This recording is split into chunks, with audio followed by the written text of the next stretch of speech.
Welcome to Edutech Niranjan YouTube channel.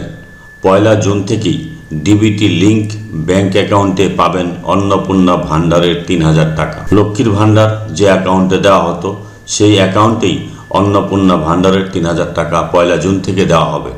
তো আপনার এই যে অ্যাকাউন্টে টাকা ক্রেডিট হতো সেই অ্যাকাউন্টটি চেক করবেন ডিবিটি লিঙ্ক আছে কিনা। ডিবিটি লিঙ্ক না থাকলে কিন্তু আপনার অন্নপূর্ণা ভান্ডারের টাকা ক্রেডিট হবে না। তো আজকে এই ভিডিওতে আমি দেখাবো কিভাবে চেক করবেন যে আপনার ডিবিটি লিঙ্ক আছে কিনা। যদি ডিবিটি লিঙ্ক না থাকে তাহলে কি করতে হবে সেটাও আমি জানাবো। প্রথমে গুগলে যাব, গুগলে গিয়ে মাই আধার লিখে প্রথম যে লিঙ্কটা আসবে সেইখানে ক্লিক করলে এই পেজটা ওপেন হয়ে যাবে।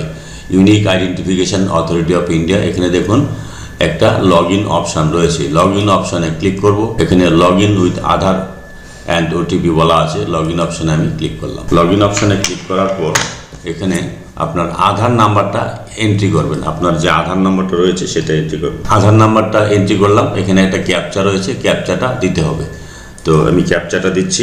একটা কথা মনে রাখবেন, যাদের আধার কার্ডের সাথে মোবাইল নাম্বার লিঙ্ক নেই তারা কিন্তু এই ডিবিটি লিঙ্ক আছে কিনা চেক করতে পারবেন না। তাহলে তাদের কাজ কি, তারা প্রথমে আধার কার্ডের সাথে মোবাইল নাম্বারটা আপডেট করে নেবেন আধার এনরোলমেন্ট সেন্টার থেকে।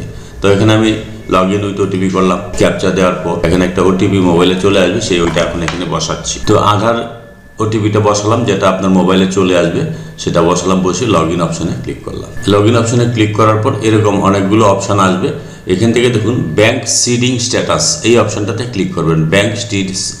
ব্যাংক সিডিং স্ট্যাটাস এই অপশানটাতে ক্লিক করবেন। এই অপশানটাতে ক্লিক করার পর দেখুন এখানে আপনার আধার নাম্বার দেখাবে, ব্যাংক নেম দেখাচ্ছে, এখানে ব্যাংক সিডিং স্ট্যাটাস, এখানে আপনার ব্যাংকের নামটা দেখাবে। এখানে দেখুন ব্যাংক সিডিং স্ট্যাটাস অ্যাক্টিভ রয়েছে। এটা যদি অ্যাক্টিভ থাকে তার মানে আপনার ডিবিটি লিঙ্ক করা আছে।